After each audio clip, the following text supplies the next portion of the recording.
All right, ladies and gentlemen, welcome back to the feature match area once again. I'm back here with Chris Lansdale. I am Tim Goodine. And we have Josh Bro against pretty Brian Janes. So pretty. That is a fine hunk of man. All right. And I've got Josh's deck list in front of me. It looks like he is playing, I'm going to have to say Sultai with a very, very, very faint red splash for one Kratos Claws. That's what I like to see. Seems reasonable. Sometimes you just want a fireball. Pretty Brian is absanning it up. And this looks like a pretty solid deck. He's got the Bonkin, he's got Alabaster Kirin in there, Feet of Resistance. Master of Pulse is a pretty good card. Great. Watcher of the Roost. Saddle Brute. Haruspex is going to draw him some cards. Hootie and the Mandrills. No actual bombs. Rakshasa Death Dealer is pretty good. He's got a Ponyback Brigade and an Abzan Charm. Rakshasa Death Dealer is incredible. Rakshasa. Big fan of that card. And here, Josh Bro playing some very, very strong cards. He's got 2 Woolly Loxodon, 1 Meandering Tower Shell. That's already 1 Monitor. Turtle. Oh, he's got the turtle. He's also got Hootie and the Blowfish. 1 Archer's Parapet, 1 Dead Drop, 1 Murderous Cut, 1 Sultai Scavenger, 1 Sidisi, and 1 Sagu Mauler. Jeez, that's crazy. Yeah. He's also playing a Flock, a Jeskai Wind Scout, a Force Away, an Embodiment of Spring. Oh, and he's got a Clever Impersonator. You got to imagine he's planning that to be a second Sagu Mauler. Could be pretty clever. Oh, and we're actually in the action already. Yeah. We'll get these names updated here very shortly. This is a winning in. Both players are X1, I believe. Fantastic.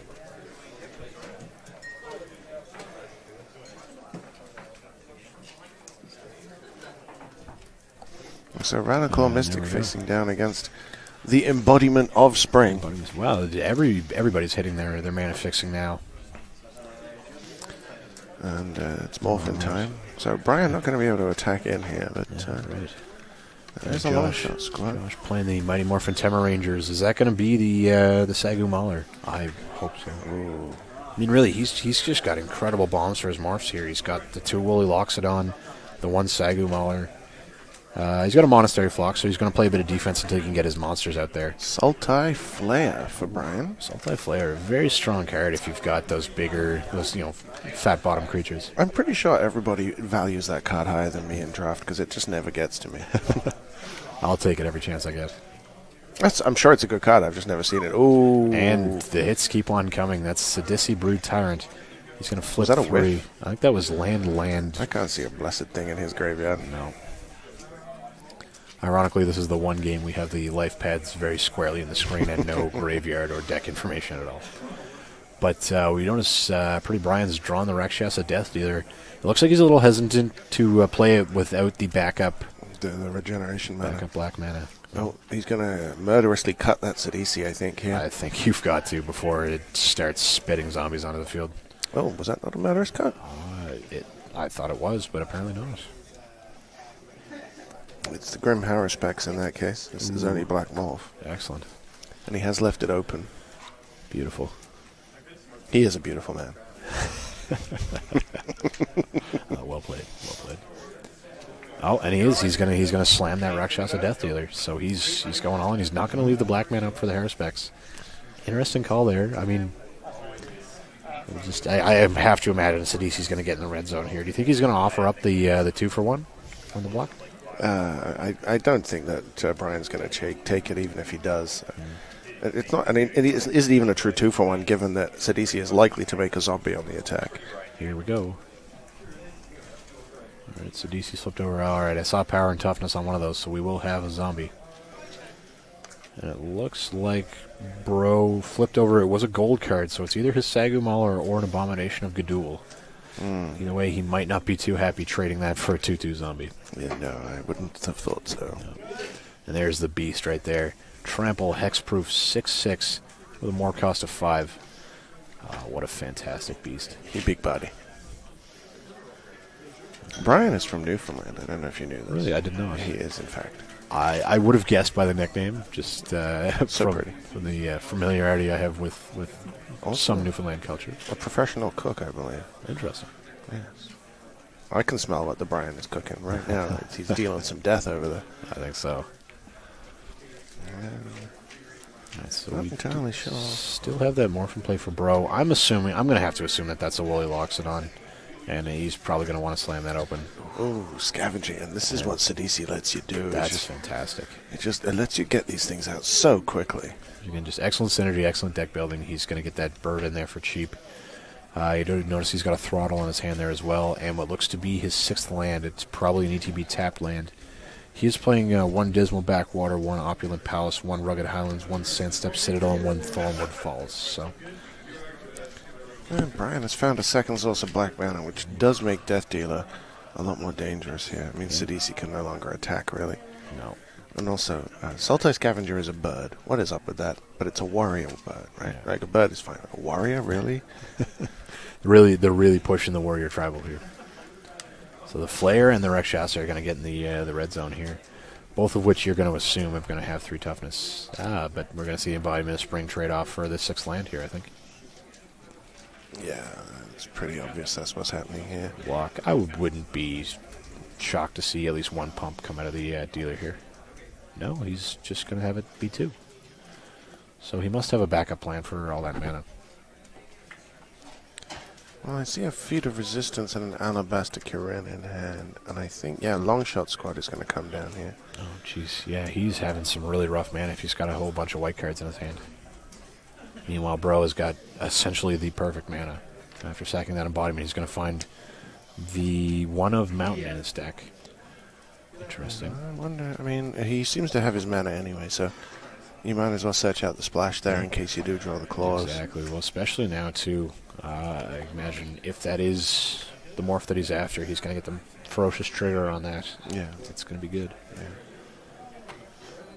But Brian very, very smartly leaving open the Rattleclaw on that 1 swamp so we can regenerate that Rakshasa if it comes down to it. 2, 3, 4, 5. And that Longshot Squad is going to get throttle the bejesus out of it. Yeah. He's putting the pedal down. Ironically, he is a bit choked on his white mana hit, which is stopping him from... so might as well get a card out of it, right? Absolutely. Longshot Squad is going to get choked to death. And there's his white sauce. Wow, there's a Scarab Barons. We are cooking. Oh, jeez. Oh my god, the layers. There are so many. Puns on puns. So is that end of Brian's turn? Yeah. So, and here comes the whole team. Sidisi's going to do her thing. Send in the clowns. We did hit a creature, so there's another zombie. Zombie Town has been reached. These are going to be some interesting blocks. Now, I imagine here Brian's probably not going to have much problem trading in that Rattleclaw Mystic for the morph and an extra card. Same with the Haruspex. He's going to look to trade straight up with Sidisi. Yeah, I don't think that's happening. That is a... Oh, Ivan Flock!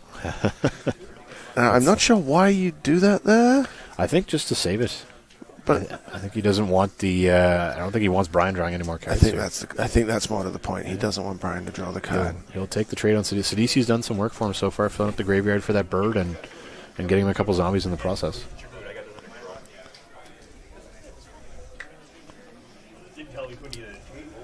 And we're going to see the turn pass back here. So Brian's got a bit of work to do. He's waiting for him to just wheelhouse slam that Scarab Barons into play here. Get a bit of life, get your mana online. Come on, Brian, don't keep us waiting. The thing is he really going to do it? And does it save him? He did get rid of Sidisi. I much would rather see that Rakshasa play some defense here. I'm really glad we know what Forest does now. Yes, that's good. The Oracle text allows it to tap for green mana. That's fantastic. Yeah, the skills are right up there. Yeah. So Aaron, our technical assistant, has correctly identified that Brian does have a large number of forests. Yes, good. Yes, there are forests on both sides of the field here. I wonder if we'll see the mythical island of Whack Whack in play at any point today. I don't know. That is a powerhouse of a card. That is not an island of Whack Whack.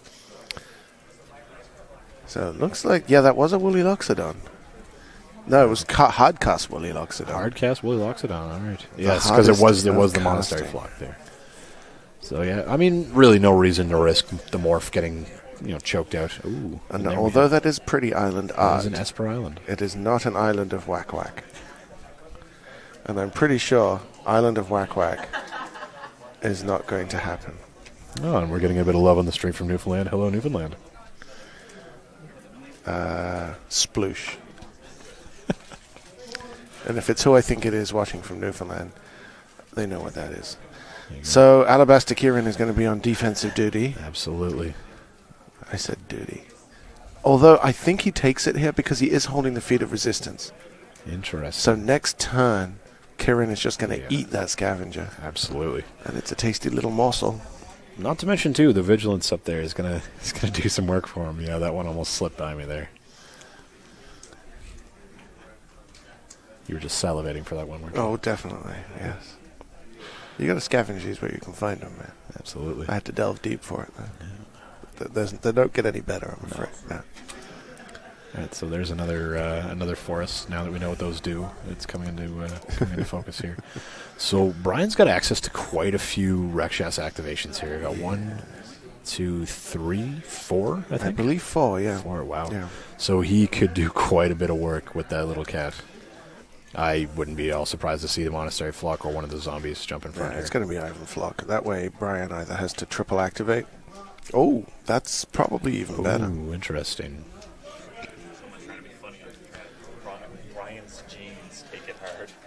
It is actually Brian Jeans and not Brian James. Oh, is it? It is Brian James. You're quite right. Shows you what I know. So, looks like... Yeah, the Flock does get in the way. Yep. And Brian does pump it to the point where it destroys it. It's fair. Very interesting. We didn't see that Scavenger... Okay, no. So we're going to pass back. I'm surprised we didn't see that Scavenger attack last turn. Yeah, that's a good point. And I'm also wondering why he didn't block with the Woolly Loxodon. What is that? Scout the Borders. Scout the Borders. Woolly Loxodon would have forced probably just regeneration from the Death Dealer. Absolutely, but if you're going to be able to eat up some of the mana that way... There goes the Creator's Claws.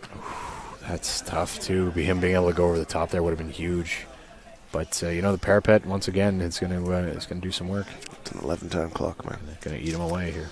No, is the Scavenger going to get in here, or is he worried about maybe I don't kill know. shot? I think if he didn't attack before, he clearly smells that there's something fishy happening over here. Again, Brian cannot wait to slam that cat into the red zone. Dealing the death. Yeah, and one of the zombies will jump in front there. He's going to pump or regenerate. Doesn't really matter. No. And Disowned Ancestor. Okay. So Mix-a-Lot. Nothing like an 0-4. I do like big butts.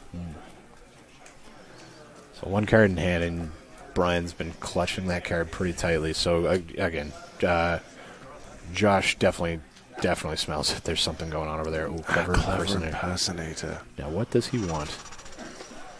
I'm going to guess it's the Death Dealer.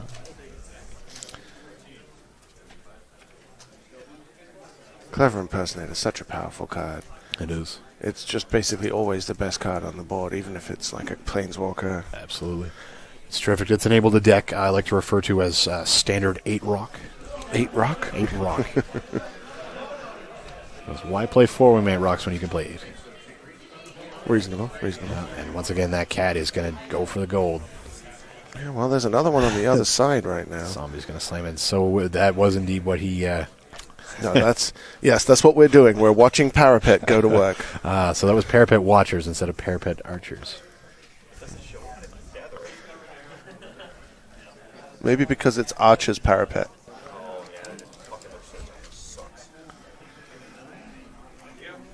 Parapet. All right. So I think we're going to see that. Ooh, Absent Charm. And now the great thing about this is he gets to hold that until the cat gets bigger. Absolutely. I think he's looking like he wants to just do one big strike. Okay, here. The Scavenger, yep. So Charm is going to remove that. That's interesting because you could have just attacked with the Kirin. Yeah, he could have done that all pre-combat. Here's Crackling Doom for no reason. That's pretty good. I mean, don't get me wrong, I'm a very big fan of that spell, but... and there's the Nomad Outpost that would be necessary to cast it. I mean, there's no risk to getting in with the Kirin. Absolutely not. No, he's got to get in with that. Just wonder if he wants to leave that cat on defense. Maybe he's contemplating Alpha Strike here. I mean, I think if he attacks with the cat, he does. If he attacks with the Death Dealer, he does rather let the cat out of the bag that he has a trick. Very, very true. But yeah, of course, he just plays safe, gets in there with the Corinne, and the Parapet is going to start eating away at that those 10 beautiful life points. 13 to cut that artwork. Just fantastic. Oh, I got a friend who collects those in foil, and it is a very, very beautiful foil. I'm very happy with my 12. Speculation is a demon. What is this? Crippling Chill. Oh, that's... he's going to look to freeze that That's Corinne. chilling. No, Brian, no. Feat of Resistance. No, Brian. Why you do this? He's going to give it Pro Blue, Yeah, so... I don't think that's the right play. Interesting. I think Brian here has essentially figured out that Josh is running very, very low on gas. I think he's down to 1, maybe 2 cards in hand. Right. And he's really counting on that Corinne to get the job done. Ooh. I'm pretty sure that the correct play there is to hold that feat for the removal spell that Josh is going to need to win this. Absolutely. Because like that Loxodon is holding off the ground forces right now. Yeah. It's not going to be able to do that for long, especially since anything that Brian attacks with on the ground, if it dies, is going to gain Brian some life. Absolutely. Because of the flare. So, well, looking at the list, too, Force Away looks like to be one of the only... Force Away and Murderous Cut are the only 2 spells that Josh Bro has left to get that Corinne off the board, albeit temporarily. Brian, ultra conservative here with his play. It's understandable given this is a win in a PTQ, but I think you have to know at this stage that it's safe to go for the throw. I think so. I think you've really got a bash in there. I mean, next turn, you're looking at, 4 blockers on Josh's part and 7 attackers. Brian also hasn't been outlasting his ancestor. No, he has not, and it's really not doing anything for him here. I think he's just entirely forgotten that this needs to be an Alpha Strike. Yes. Here we are. Yes, correct. All in. So that Smoke Teller has got to jump immediately in front of that Death Dealer. I think this is just game. I have to. I don't see how he's got a way out of this. Even if it's not literally game, it's game. Even some trickery with a Force Away here is going to leave him in a pretty rough spot damage-wise. Yeah. And there is the Clever Impersonator. Nice permanent. I think I'll have it. Ooh, pretty smart. Pretty smart. And I think that's, yes, proceed to scoop phase. Packing them up. We're going to game 2. So the pretty man, Brian Janes, goes up 1 game. And taking a look at the list here. Brian actually, in his sideboard, I don't expect these to come in, he does have a Jeskai Charm and a Mantis Rider. Wow. Very tricky not to try and play those in your main. I don't think I have the willpower to resist playing those 2 cards. Yeah, no, honestly, I would splash any one of those colors, I think, just for the Jeskai. He's also got Burn Away, Hordling Outburst, Mardu War Shrieker. Wow. Yeah, wow. Tough. This pool. Very tough. Crippling Chill. We've seen some doozies here. Glacial Stalker, Wind Scout. Yeah, oof. Well, let's see. What do we got here for Josh's side? He's not playing... He's only playing that one mountain and the Rattleclaw Mystic, so I can't imagine something like Bring Low is going to come in here, because that'll tax his mana a little too heavily. Chariot. Oh, Bring Low. My bad. Yeah. I'd love to talk to Brian about how he built this pool. Just you're talking about leaving at the Jeskai bombs? Well, I mean, he seems to have some fairly good blue fixing. You could even have splashed a couple of those cards, I think. Yeah. Maybe just try to go more conservative. I mean, I know I'm always tempted to build the decks. Yeah, I want to play that rare and that rare and that rare. It's too hard not to. And if I ever see a Secret Plans or a Trail of Mystery, everything just gets so derailed. It's great. It's just so good. Yes. Multiple colors. I think what is he going to bring in here? He didn't really see any reason to naturalize. Scout the borders seems subpar. So Josh has got a couple things here. He's got 2 Rider of the Serpent he could probably bring in here. 1 Singing Bellstrike, 1 Stubborn and Now, 1 Treasure Cruise all on his sideboard. Those could probably make the main. I don't really know that the Tower Shell, I mean, unless playing defense, unless that's what he wants that big turtle for. Yeah. He's also got a cancel and a blinding spray, which would definitely do a lot to mute those alpha strikes. Not touching his white at all. Interesting. I mean, there's a take-up arms that might be a thing. Krumar Bonkin's actually pretty good. That could easily come in here, too. Yeah. Shambling Attendants I've played before. And he does have a second Sultai Scavenger. We did see a bit of a bold stall that game. Yeah. So it's possible a second flyer on one flyer. side would have done some work. Yeah. That's definitely something that he might be looking at here. Yeah. Otherwise, I mean, I think he might just be standing pat. But I think Pretty Brian did a very good job of reading that game and the fact that he correctly identified that Josh had just simply run out of things to cast. The war was stalled. And he was like, you know what? I'm going to put everything in on this Corinne, making this attack so I can alpha strike the next turn. Yeah, and it paid off. I'm still not a huge fan of that crippling chill, but I mean, obviously he did win the game. Mm-hmm. So yeah, I really hard to say. I think you're right, though. I mean, really at that point, Josh was trying to murderous cut or die. Murderous cut or force away just to be able to live another turn. Yeah. All right, so Josh at sevens here.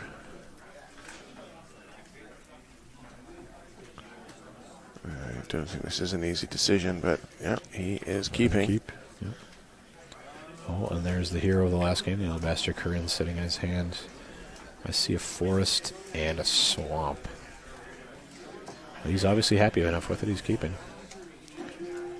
Some brave, bold strategy here, Cotton. We'll see if it works out. Yeah. All right, and there's that turn 2 Rattleclaw off a forest and a swamp once again. That makes the keep a lot better. It does, but once again, you notice he's kind of stranded on white mana here, and we see at least 2 white spells sitting in Brian's hand. He is only running 4 planes. Meanwhile, Josh naturally hitting blue, black, green, slams a morph. I really want to see that Sagu Mauler. Looks like Sultai Flare turn 3 again here. If we're okay with that. Okay, so he's got a white morph. Yeah. What, do I have Brian's deck? I do. Master of Pearls.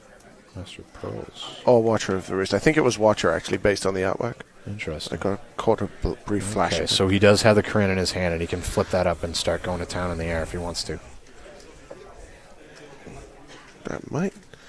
Yeah, given the way that Josh is just developing his board here, that might be the correct play. I think so. I think you slam the Flare here. Yeah. Yep. Don't forget your trigger. No, he's remembered his trigger. Yep.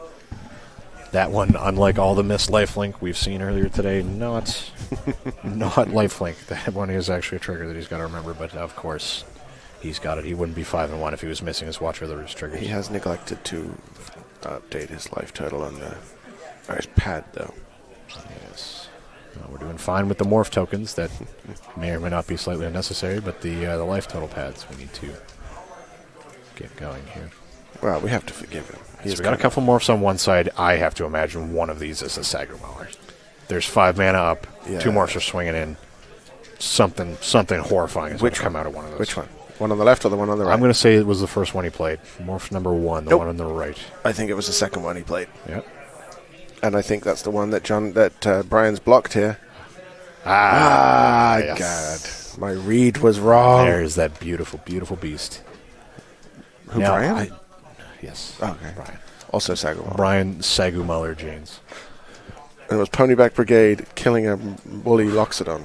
Wow. That's. I think Brian's got to be pretty happy with that trade. But that Sagu Mauler, I don't know how he's going to deal with that. He made the right call, though. He blocked the correct creature. Absolutely. So Brian is now on 16. He took the 6 from the... Should be. He should be, yes, 16 sounds about right. I think if you are Brian, you play Sultai Flare, and then you triple block the Mauler. Oh. Can you get them to update their life totals? The aggression is real. Okay, so we have some life totals switching over here.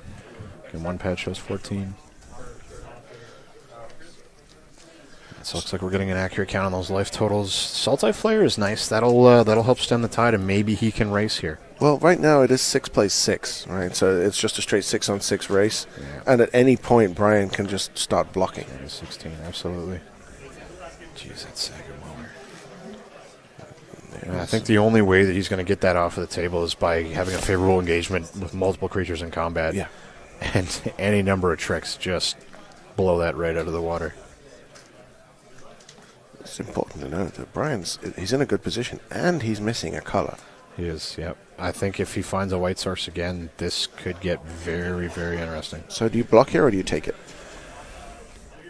You know what? I'd take it. Give him 6 back, and then if you need to block again, it's not like he's got any red and white up there, so you don't expect Flying Crane technique to beat your face in here.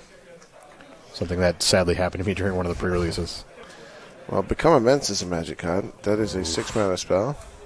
That is Scion of Glaciers? Yes, I think so. Believe. Certainly looks like a Scion of Glaciers. Does he have it? Might be Glacial Glacial Stalker. Looks Stalker, like that's a yes. hard cast Glacial Stalker. So opting not to go for the morph on that one. Well, Brian has found a white source. Interestingly enough, I'm not sure if Josh is playing this or not. He has 1 Secret Plans in his sideboard. And given the amount of morph creatures we've seen of him, that seems like it would have been a pretty easy inclusion here. Yeah. Now, see, Brian's leaving back the Sultai Scavenger and the Flare. So only one of them will be able to die in combat. That's an interesting choice, because he's really angling to take down that Mauler. But the Stalker's having none of that. He's going full beatdown here. Yeah, and he's just going to block here to absorb the Stalker, take 6. And he has 2, 4, 7... Is that 9 on the backswing? 3, 4, 5, 6, 7. No, the Sultai Flare is going to die in combat here, but he is going to net himself a nice 4 life 2/5. if he remembers it. We don't know if he's remembered it or not, because, once again, the pad's unupdated.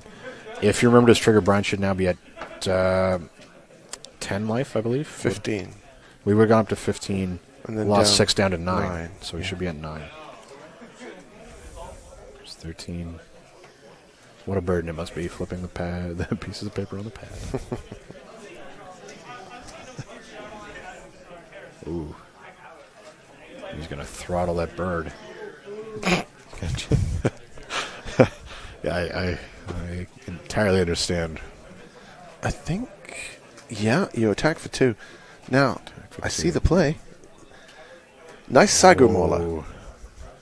It's, hey, buddy, I'm the biggest morph on the block. I'm still Betty. Oh, and there's the cut. Much cut. Wow. Very murderous. And, yeah, we're going to get him to scoop up phase. there. Proceed directly to scoop phase. I don't know about that scoop. You think? I think the life totals were not accurate. I think that was probably a lethal swing. Fair. Because that was 10 coming in, and I had him at 9 by my counts. Okay, yeah. But that murderous cut just right in the clutch. So a couple interesting top decks for these players, and we're moving on to Game 3. So interesting call. He did bring in the Glacial Stalker. I wonder if he's brought in the Cancel out of his sideboard as well. I think he might. Hard to say. Treasure Cruise, I can't imagine that's not coming in. One thing I would say, like, Brian's deck doesn't really have any one bomb that you absolutely have to counter. Exactly, just like the Sagu Mauler there. Yeah, it's just a bunch of really good cards, right? That's exactly it. That's one thing that these formats always come down to is, it's absolutely not as present now as it was with Theros Block, because Theros Block was painful in terms of, oh, you have an Elspeth or a Stormbreath Dragon, you immediately win. Dagran! Yeah. Despise is a possibility for Brian. Spies. I don't hate it.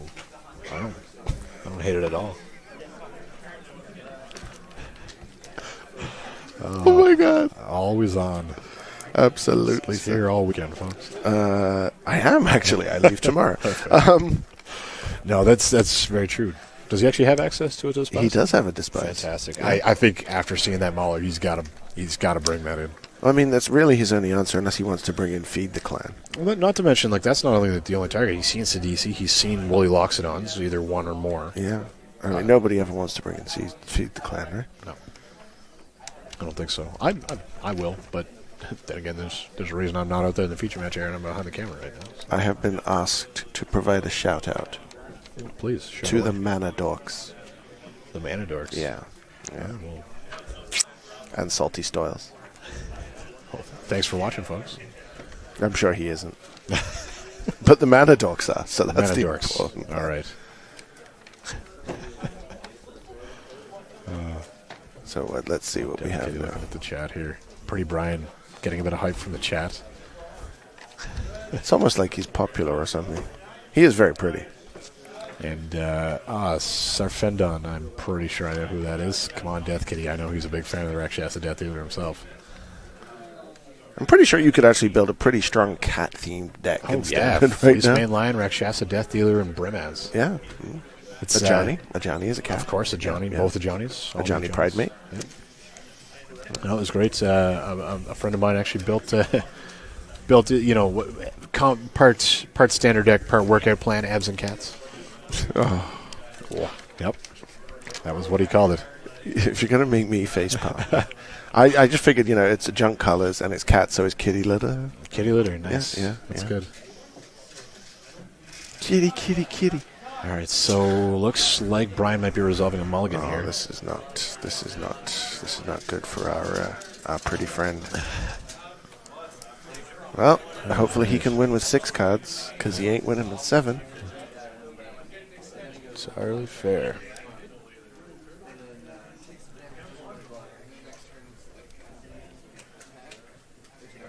Let's see how this 6 turns out here for Mr. James. And again, we've seen him Longshot have Squad a Forest, bit of mana troubles. Death Kitty, Bellowing Saddlebird. Oh, he's Swarm. got all his color. He's going. That is a sneep, as we say in the That business. is a sneep for sure, and we're going to see turn 2 Death Kitty. Kitty, kitty. For all you fans out there. Incoming kitty. Don't keep us waiting.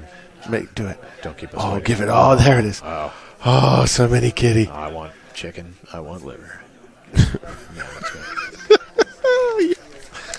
Mix that meow. That's a Grim Haruspex. I'd be tempted to cast that face up right now. There is no reason to play it face down. It costs the same mana. Good, Brian. Almost like he can hear you. I hope not. That's That absolutely would be happened to me. cheating. That's absolutely happened to me once before. Haruspex. That Oh, guy is... there's the Parapet. Parapet will play some defense until Brian finds enough mana to just pump and push through that. I mean, he's going to push through it anyway. And I mean, he's going to take 2 a turn until Absolutely. further notice. But this is going to be a bit of revelation. No, Bellowing Saddlebrood. Saddlebrood. That's going to add to the clock Yeah, nicely. and Josh Brian is just curving out like a model here. absolutely. He did really well. That was probably a better 6 than most 7s he could have looked at here, I think. All those curves and Josh with no breaks. Representing an instant here. There's the Corinne. I'd and like to see him get into combat first before he casts Oh. that. Chill out, dude. All right, so yeah, he moved to get into combat. That Saddlebird is going to get tapped. It's going to net Josh a card. And I don't think Brian cares. No, he doesn't. He knows what he's doing. You can tell he's snapping those cards back and forth. He is in the driver's seat. There's the Corinne. And now we're going to be flying through the driving seat. Josh on 14 and facing down a metric buttload of damage. Interestingly enough, I always figured that the Parapet would have reach. You know, that's not a bad call. Archer's on top of a tower. I don't. What is the 6th card? Oh, Crippling Chill. Yes, okay. Chill, yes. So he's going to exile that, and he's going to get the Hooties into play. Now, the monkeys do make a difference here. They absolutely do. They're going to either block and force that Rakshasa to regenerate. They're going to block and kill the Haruspex. Well, they might just trade with the Death Dealer. I think Brian is, again, choked on some mana here. And again, that Corinne is going back to work. Well, next turn he gets the Saddlebrood back. Longshot Squad, jeez. Brian is just threat after threat. Just Josh gas. needs to keep drawing gas to keep up. And Glacial he Stalker. does. He's gonna play it for its face value. And this is all fine, though, because until Josh draws an answer to Kirin, he's on the defensive. Absolutely.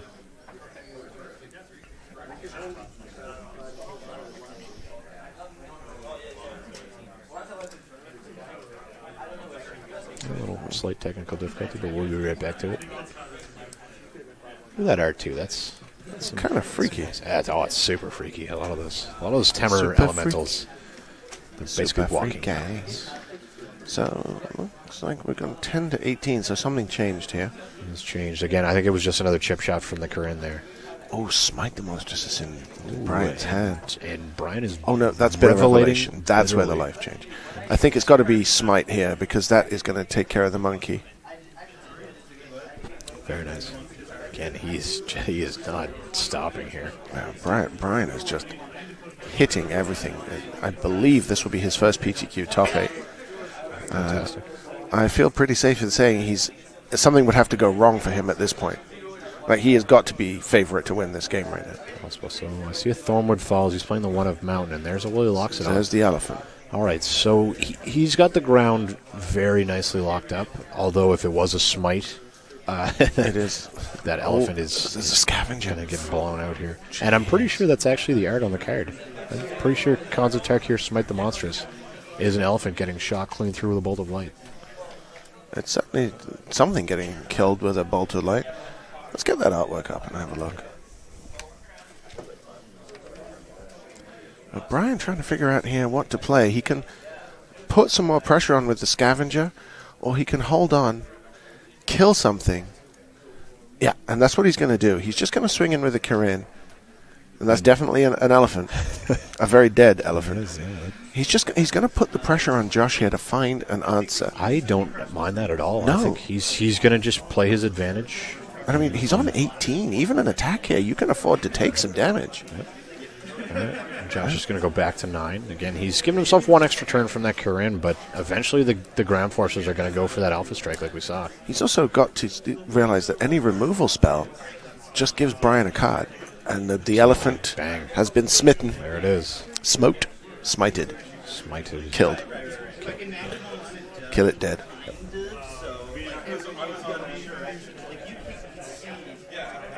Well, he's thinking about it. What if Willie Loxodon is not kill? What do you think? Possible he's sitting on cancel here. Or stubborn to now. Both things he could have brought out of the board. Maybe even a force away if he wants to just return that to his own hand. Maybe do a loot. I think if you force away, it's got to be the Corinne. He needs whatever advantage he can in terms of buying a bit of time here.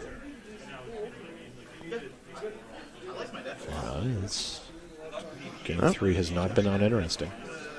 Just going to let it Just gonna die. let it go softly into the night. Is a blue card in Josh's hand. I wouldn't be surprised at all if it's Blinding Spray. He's got 1 in his sideboard, and if Brian taps out for a big attack here, that could be...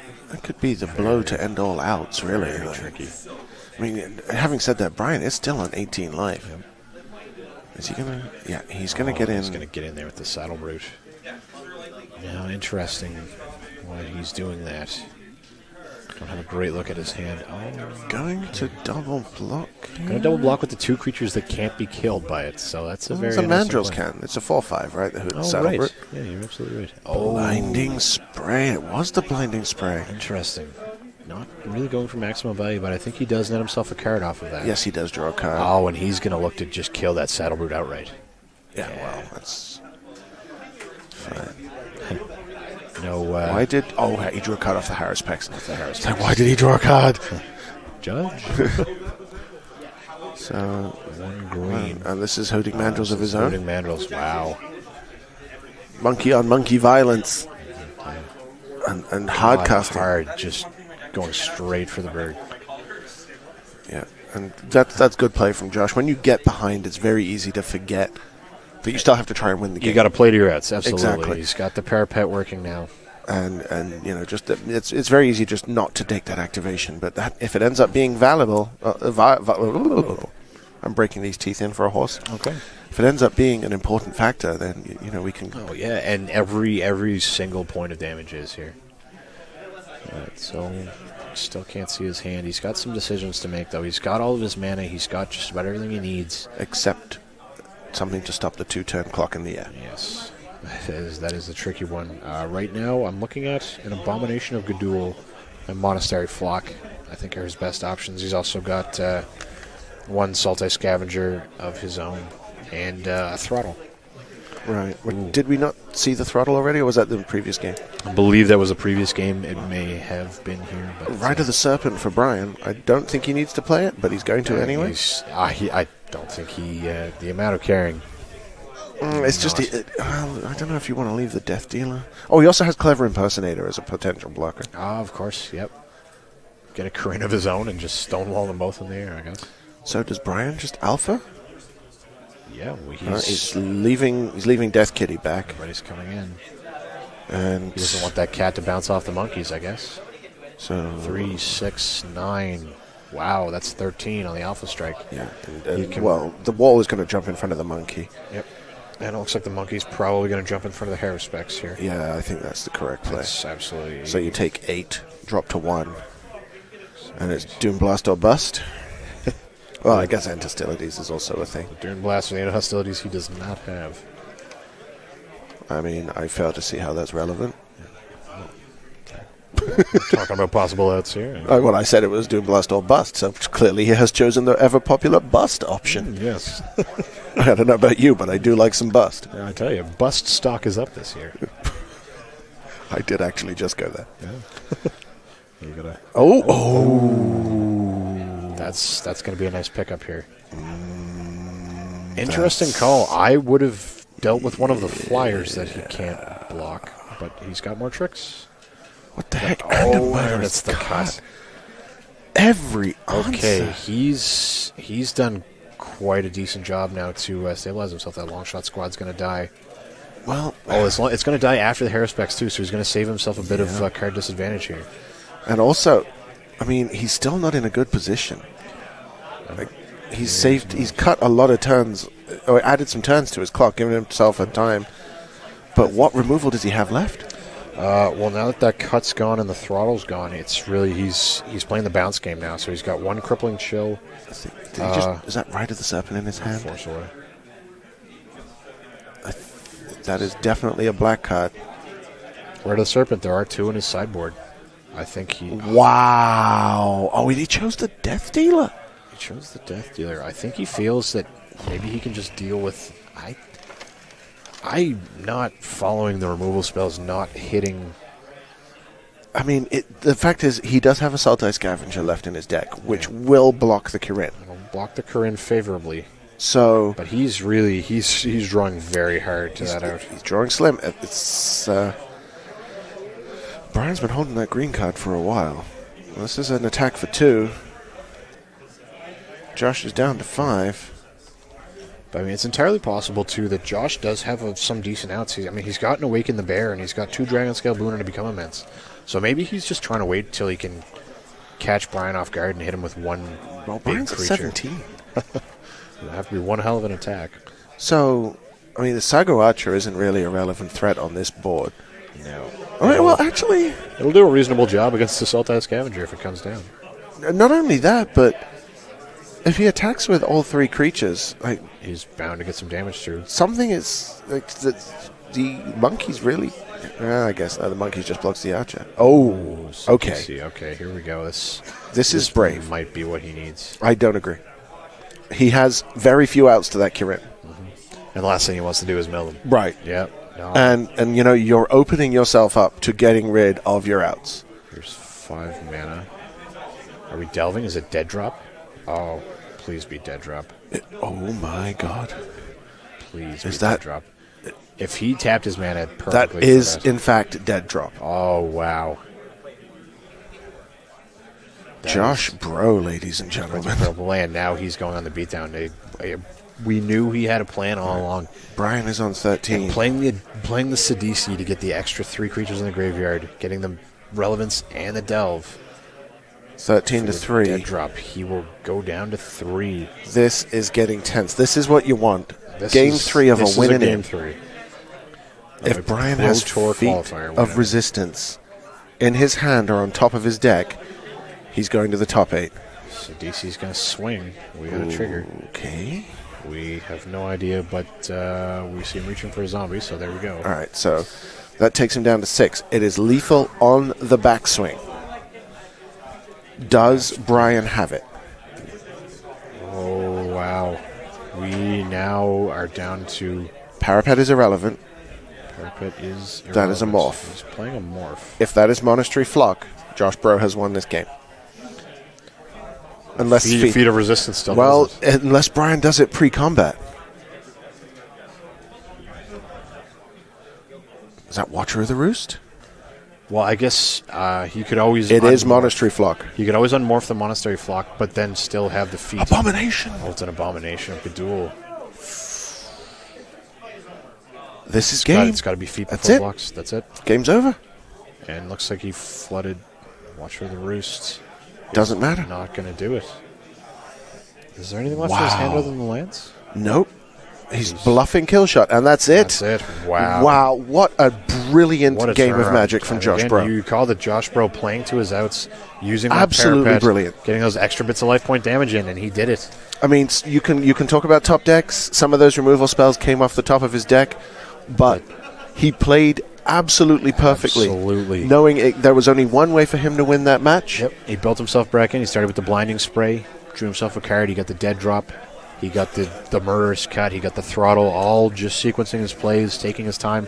And really, again, your life total is a resource in this game, and he used his almost to perfection And there. Brian looked like the favorite, but when your turn sequence is Throttle, Murderous Cut, Dead Drop, And block and kill your guys in combat, there aren't many decks that are going to be able to come back from that in a limited game. no kidding. And it didn't even look like the mulligan affected him in the slightest. Just he had an unbelievable curve. He That was a started great that six. game off. Yeah. Great tempo, and just That's why we Wow. play the games. That was something. that's about as best of a game 3 as I think we could have probably hoped Absolutely. for there. Yeah.